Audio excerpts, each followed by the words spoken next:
Sir నమస్కారం. నమస్కారం అండి. సార్ ఆంధ్రప్రదేశ్లో మరో అంశం పైన చర్చ జరుగుతుంది.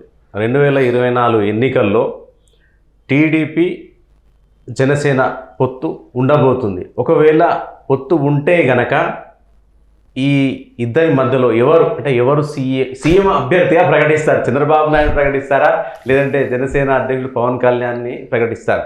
దీనిలో మన ప్రధాన అంశం ఏంటంటే చంద్రబాబు రాజకీయ ధురంధరుడు, రాజకీయ ఉద్దండుడు. దాదాపు 3 సార్లు ముఖ్యమంత్రిగా పనిచేసిన అనుభవం ఉంది. తర్వాత నేషనల్ లెవెల్లో చక్రం తిప్పగల ఒక వ్యూహాత్మక నాయకుడు, అంటే వ్యూహాలు రచించగల నాయకుడు. అంటే నిజంగా ఇలాంటి వ్యక్తిని పక్కన పెట్టి సీఎం అంటే పవన్ కళ్యాణ్ సీఎం అయ్యే అవకాశం ఉంటుందా? అంటే జన సైనికులు కోరుకున్నా దీని జేడి లక్ష్మీనారాయణ కూడా వ్యాఖ్యలు చేశాడు సార్. అంటే ఒకవేళ పొత్తు అనేది తప్పకుండా ఉంటుంది, అనివార్యం పొత్తు అనేది. ఆంధ్రప్రదేశ్లో పొత్తు అనేది తప్పకుండా ఉండాల్సిన, ఎందుకంటే శత్రువుని దెబ్బ కొట్టాలంటే ఇద్దరు కలవాల్సిందే. యూపీలో లేదా బీహార్లో, కర్ణాటకలో, మహారాష్ట్రలో ఇప్పుడు 2.5 సంవత్సరాలు వీళ్ళు, 2.5 సంవత్సరాలు వాళ్ళు.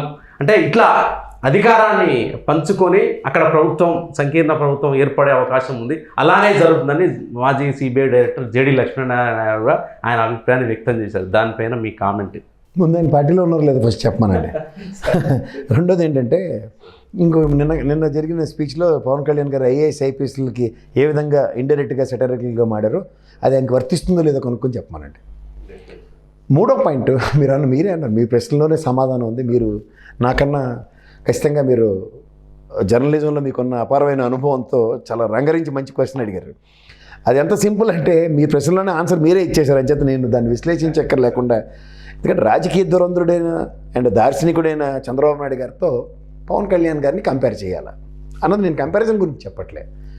ఫస్ట్ ఒక 175 నియోజకవర్గాలకి ఓ విధంగా తెలుగుదేశం, ఓ విధంగా వైఎస్ఆర్సీపీ యుద్ధానికి సమాయత్తమైన దగ్గర, కనీసం 10-20 నియోజకవర్గాలకైనా సమాయత్తమై ఉన్నారా లేదా అన్న ప్రశ్న ఉత్పన్నమవుతున్న జనసేన బీజేపీ పార్టీతో ఆల్రెడీ పొత్తులో ఉండి ఒకడు బలవంతాన దత్తత వేరే పార్టీకి ఇచ్చేస్తుంటే దత్తత స్వీకరణ జరిగిందో లేదో కూడా తెలియకుండా దత్తత అనే ప్రామాణికాన్ని ప్రాతిపదికగా తీసుకొని ఆల్రెడీ ఉన్న పొత్తులో ఉన్న బీజేపీతో ఏం చేస్తారో ఒక క్లారిటీ ఎక్స్ప్లెనేషన్ ఇవ్వకుండా ఆల్రెడీ ఇప్పటిదాకా చేస్తున్న అవగాహన రాహిత్యమైన రాజకీయాలకి ఏ ప్రామాణికాలతో మీరు అన్నట్టు 2.5 సంవత్సరాల ముఖ్యమంత్రి పదవి ఆల్రెడీ ఒక అవకాశం ఉన్నదానికి ప్రజలు సతమతం అవుతున్న విధానాన్ని అందరూ చూస్తున్నాం.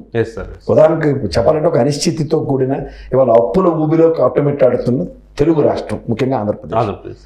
సో ఇక్కడ విభిన్న పంథాలు ఏమైనా జరుగుతుందా అంటే, ఆల్రెడీ నిర్మలా సీతారామన్ గారు లాంటి వ్యక్తి కేంద్ర ఆర్థిక మంత్రి అయ్యి ఉండి ఆవిడ ఆల్రెడీ జగన్మోహన్ రెడ్డి గారిని నా సొంత పుత్రుల మోడీ గారు చూసుకుంటున్నారన్న నేపథ్యానికి ఆ పుత్రుడు అన్న పాట ఎక్కడ ఎస్టాబ్లిష్ అవుతుందో అన్న వెసెస్, అంటే ఆల్రెడీ జనసేనతో పొత్తులో ఉంటూ కూడా జగన్మోహన్ రెడ్డి గారి పొత్తుని ఏ విధంగా అభివర్ణించిందో ఎక్కడ చర్చనీయాంశం కాకుండా బలవంతాన ఈ దత్తపుత్రుడు అనే వేదికను క్రియేట్ చేసి ఇక్కడ చంద్రబాబు నాయుడు గారిని నెత్తిమీ పెట్టి దీన్ని చర్చించే అంశం చేసిన నేపథ్యాన్ని ఒకసారి గమనించగలిగితే రాబోయే రోజుల్లో ఉట్టికెగరలేని స్వర్గానికి ఎగిరిందంటే ఏ స్థానం నుంచి నిలబడతాడో కూడా ఈరోజు దాకా తెలియని ఆ పవన్ కళ్యాణ్ గారు.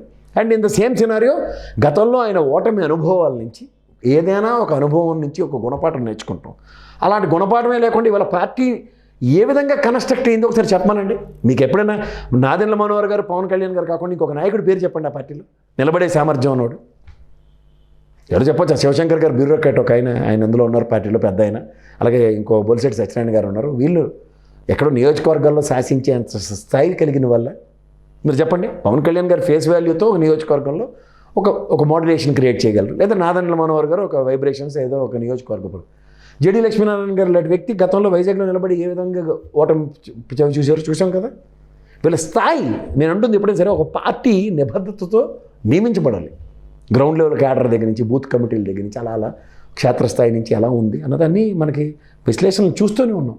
ఇవాళకి కూడా ఆయనకి షూటింగ్ వెసులుబాటులో ఉన్నప్పుడు వచ్చిన ఒక మీటింగ్కి ఆ భావావేశాలకు గురవడమే తప్ప అసలు వాస్తవికంగా జరుగుతున్న వాటి మీద ఏ విధంగా కన్స్ట్రక్టివ్గా కన్సాలిడేటెడ్గా ఉద్యమాలు జరగబడుతున్నాయి. కొన్ని ఉద్యమాల మాట అక్కర్లే, పార్టీ విధి విధానాలు. ఎందుకు మన రాజమండ్రి సబ్ పెట్టారు, రోడ్లు బాగోలేవని అక్కడ వెళ్ళి అనంతపురి వెళ్ళేదో ఆటోమేటిక్గా వ్యానమేం చేసేస్తారు, రోడ్ల సమస్యలు తీరిపోయాయి. ఒకసారి ఉద్యమం చేశారు, ఎలక్ట్రిసిటీ ఛార్జీలు పెరిగాయని, అయిపోయిందా? తర్వాత 7 సార్లు పెంచారు. ఏది ఉద్యమం? ఏది పోనీ పార్టీ పరంగా నిరసనలేవి? ఘరావులేవి. సో ఇలాంటివి ఎప్పుడైతే లేకుండా ఎప్పటికప్పుడు ఏ రోజుకి ఆ రోజు తట్టెత్తుకుని ఈరోజు పేడ, ఓ రోజు ఇసుక, ఓ రోజు మట్టి ఎత్తుకుని రోడ్లంపడి తిరుగుతూ దీని ప్రకారం మాకు రాజకీయాలు అనుకుంటే రాజకీయ క్షేత్రంలో ఉన్న వాళ్ళందరికీ అర్థమే కావట్లేదు. ఆనాడు మంగళగిరిలో ఆవిర్భావ సభ పెట్టి ఒక 10-20 మంది నాకు తెలిసిన వాళ్ళు జాయిన్ అవ్వడానికి వెళ్ళిన వాళ్ళు ఆ రోజు మాట్లాడిన మాటకి కనీసం జాయిన్ మాట దేవుడి వరకు ఇవాళ నాదన్న మనోహర్ గారు ఆయనే మిగిలేరు ఆ పార్టీలో. నేను అంటుంది ఏంటంటే ఆయన మీద వ్యక్తిగతంగా ఆయన ఏదో విమర్శిస్తే లేదంటే ఇదని కాదు, ఒక ఆల్టర్నేటివ్ మెకానిజం క్రియేట్ చేస్తూ ఒక ఆల్టర్నేటివ్ పొలిటిక్స్ చేద్దాం ఉన్నప్పుడు ఒక పొలిటికల్ వ్యాక్యూమ్ క్రియేట్ చేసుకుంటూ మీరు ముందుకెళ్ళే నేపథ్యం ఉన్నప్పుడు పార్టీ విధి విధానాలు చాలా ఇంపార్టెంట్. ఎంతసేపు పొత్తులు దాని ఆవశ్యకత, పక్కోడు సీట్లు ఇవ్వకపోతే నాకు సీట్లు తీసి పెట్టుకుని, లేదంటే పక్కోడు క్యాండిడేట్కి టికెట్ ఇవ్వకపోతే ఆయన తీసుకొచ్చి నా పార్టీలో జాయిన్ చేసి ఆడికి నేను టికెట్ ఇచ్చుకునే కార్యక్రమాలకు తెరలేపితే ఇవి శాశ్వత ప్రయోజనాలు ఏముంటాయి? ఎక్కడ తాత్కాలిక ప్రయోజనాలు ఎంత కానీ పోనీ మీరు అనుకున్నట్టుగా కన్సాలిడేటివ్గా ఆ సామాజిక వర్గ ఓటు బ్యాంక్ అంతా అలపక్క టర్న్ అవుతుందంటే that is impossible to next.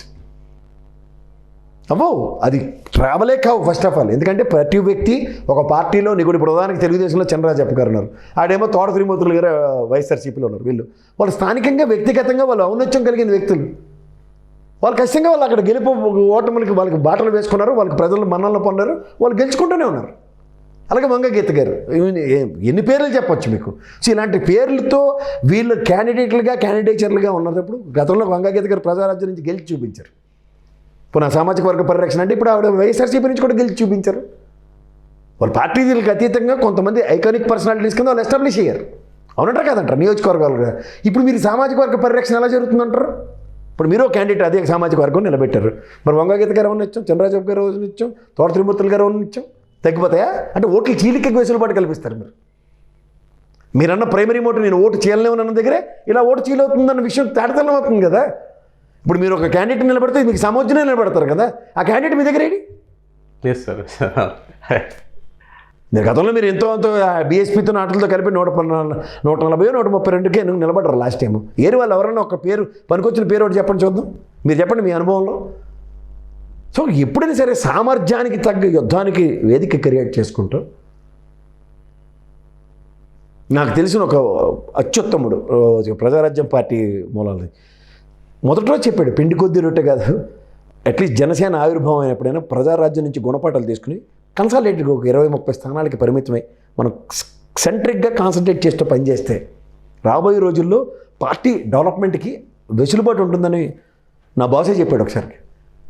దానికి ఇప్పటికి కూడా తిలోదకాలు వదిలి ఇంకా ఉట్టికెగరలేనమ్మ స్వర్గానికి ఎగిరినట్టు 170 స్థానాలకి నేనా నువ్వు అంటే గత అనుభవాల్లో కనీసం మీకు బీఎస్పీతో పొత్తుండి కమ్యూనిస్ట్ పార్టీలతో పొత్తుండి మీరు 170 నిలబడలేదు గత ఎలక్షన్స్లో. ఇవాళ మీరు సామర్థ్యం 170 నియోజకవర్గాల పేర్లే మీకు తెలియదు కష్టపడి చెప్పాలంటే. ఎక్కడేమవుతుందో తెలియదు. ఉత్తరాంధ్రకి వెళ్తే నాది ఉత్తరాంధ్ర, నేను ఇక్కడ పుట్టలేదని బాధపడతాను అంటాడు. కర్నూలు పోయి ఇక్కడ పుట్టుంటే బాగుంది అంటాడు. ఇంకో దగ్గరికి వచ్చి ఇక్కడ గుంటూరులో పుట్టుంటే బాగుంటాడు. ఏంటిది అసలు? నిలకడ రాజకీయాలు చాలా ఇంపార్టెంట్ కదా. కన్సాలిడేటెడ్గా కన్స్ట్రక్టివ్గా చేద్దాం అనుకున్నప్పుడు ప్రత్యామ్నాయాన్ని క్రియేట్ చేసినప్పుడు అవతరాడు నా దగ్గర ఇంత ఎబిలిటీ ఉంది, మీ దగ్గర ఇంత ఎబిలిటీ ఉంది కాబట్టి సింక్ అవుతాం. గతంలో తెలుగుదేశంకి 2009లో జరిగిన పరాభవం నుంచి ఇవాళకైనా తేరుకోకపోతే చాలా కష్టం. తెలుగుదేశం 2009లో ఇదే జరిగింది. తెలుగుదేశాన్ని ఎక్కడికక్కడ కన్స్ట్రక్టివ్గా వాళ్ళు ముందుకెళ్తున్నా వాళ్ళని అక్కడ నిరోధించి ప్రజారాజ్యాన్ని పైపులైన్లో తీసుకొచ్చి ఎస్టాబ్లిష్ చేసి చూపించారు. ఇదే ప్రత్యామ్నాయం అన్నట్టు. అవుట్కమ్ ప్రజారాజ్యంగానే ఎక్కువ సీట్లు కలిసి 90 సీట్లు. అక్కడ ఇంకో దగ్గర అలాగే తీసుకెళ్ళి ఆ దిక్కుమాల పొత్తులు పెట్టి ఆ టీఆర్ఎస్తో వాటితో లేని వాళ్ళని పెట్టి 40 స్థానాలు ఇక్కడ వదులుకున్నారు. టీఆర్ఎస్ పార్టీ 45లో ఎన్ని గెలిచింది? లింగలింగమని 10-12 గెలిచారు. ఇలాంటి ఉపద్రవాలని తెలిసిన తర్వాత యువతల పార్టీ ఎంత సమాయత్తం ఉంటుందో క్లియర్గా తెలుస్తుంది. పొత్తులు దానికి తోడు ఎంతసేపు నాకు ముఖ్యమంత్రి పదవి కావాలి, క్లియర్ కట్ మ్యాండేట్. ఇవాళ గెలవడానికే దిక్కుదేవనం లేదు, నియోజకవర్గమే లేనివాడికి ఏకంగా ముఖ్యమంత్రి పదవి ఏ ప్రామాణికంగా అడుగుతారు? ఇది బీజేపీ వైఎస్ఆర్సీపీ ఆడుతున్న ట్రాప్లో ఈ వ్యక్తిని ఒక పావుగా కదుపుతో రాజకీయ చతురతకి ప్రదర్శిస్తున్నారు. విజ్ఞత కలిగిన ఈ తెలుగుదేశం మీరు చెప్పినట్టు ఆ చంద్రబాబు నాయుడు గారు కొన్ని అనుభవం ఉంది, ఇలాంటి కుప్పికెంతి రెండో చూసి ఉంటాడు ఆయన. Yes sir. అంచేత వాస్తవానికి దగ్గరగా ఉన్న విశ్లేషణతో మనం మాట్లాడదామంటే చాలా బాగుంటాయి. వీళ్ళతో ఎంతసేపు కన్స్ట్రక్టివ్ క్రిటిసిజం కన్నా అసలు క్రిటిసిజమే తీసుకోకుండా భావావేశాలకు గురవుతూ ప్రతి నిమిషం నా అనేదా వ్యక్తిగా నన్ను మీరు పోర్ట్రేట్ చేసుకోండి అనే దానికి మన అనే సమాజంలో చాలా తక్కువ వెసులుబాటు ఉంటుంది. ఇది అండి 2024లో జనసేన పవన్ కళ్యాణ్, టీడీపీ చంద్రబాబు నాయుడు ఆ పొత్తులు పక్కన పెడితే జనసేన స్ట్రాటజీ బాగుండాలి, విధి విధానాలు బాగుంటేనే మాత్రమే ఆ ఏపీ రాజకీయాల్లో రాణిస్తుందని సీనియర్ రాజకీయ విశ్లేషకులు కేఎస్ ప్రసాద్ గారు ఆయన అభిప్రాయం తెలియజేశారు. Sir thank you. నమస్తే.